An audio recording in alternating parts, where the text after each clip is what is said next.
I first tried marijuana when I was like 6 years old, but I actually started using like meth when I was 13, and then stopped for like 2 or 3 years, and then started again.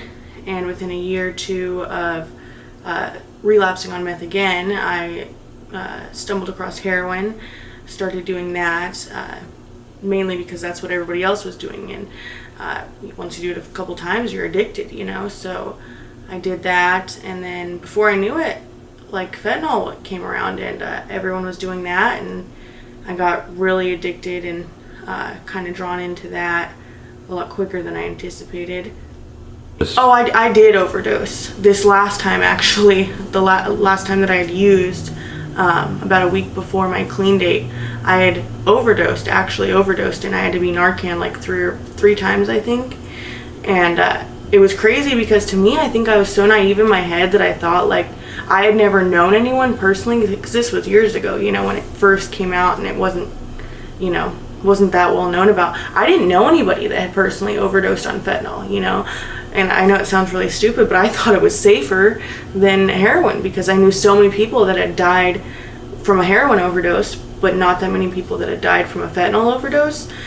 I didn't know anybody, actually. And so when it happened to me, I remember I woke up and like I was like in shock, you know, and it was like the worst thing ever. I mean, it hurts when you get Narcan really bad. I mean, you instantly, like, I woke up and I puked, and I remember I was sweating really bad, and I mean, you have the worst headache of your life. It's like the most awful feeling, honestly. It feels like you got hit by a train. You know, it's really rewarding to see that, and it's a combination of multiple individuals throughout recovery services, the group facilitators, the drug court program, the probation officers. So we really come together, and it takes a community to really fight this addiction with the fentanyl and heroin that we have that plagues our community. So having those wraparound services through Heritage Health with the MAT bundle and helping individuals fight those cravings, it typically pulls them back into their addiction.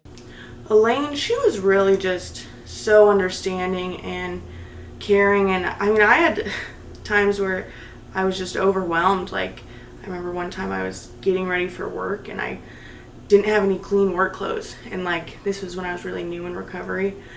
And I kind of like had a panic attack almost. And I called her and I was like, what do I do? Because when you've been in addiction for so long, making simple like problem solving skills like that is really hard. Like, it kind of overwhelms you. So I called her and I was like, I don't know what to do. And she's like, listen, just pick the cleanest work shirt you have, go to work, and then when you come home, do your laundry. And like, it seems like that's something I should have already known, but like, I don't know, I was just not recovered enough to make like problem solving decisions like that, you know. And so she really helped me with that. When I had a friend that didn't overdose, I'm sorry, when I had a friend that passed away, she just really brought me in, I mean, way past the time that she should have been off work, and like let me talk about it and cry about it and help me work through it. And she did teach me a lot of skills about how to like stand up for myself. And I had a problem with people pleasing, really. That was one of my biggest problems. And she helped me kind of work through that and realize what people's actual intentions are, and like figure out how to kind of do like, you know, just, I don't know, it's hard to explain. Like, she really was just there for everything, you know. There wasn't just like one or two little things. And I'm still, to this day, I know I could call her and be like, hey, like, this is what's going on, and she would instantly make time for me as soon as she could and help me work through it. I helped Nyla in a manner in which she helped herself when she came into treatment at recovery services through the drug court program. She was motivated, she was ready, she was a little resistant and struggled in the beginning, but she worked through her program. She learned the skills and the tools through the groups that we facilitate here, and she started putting that into play. And she did an amazing job when she got her footing. Then she ended up getting pregnant, and it was high-risk pregnancy.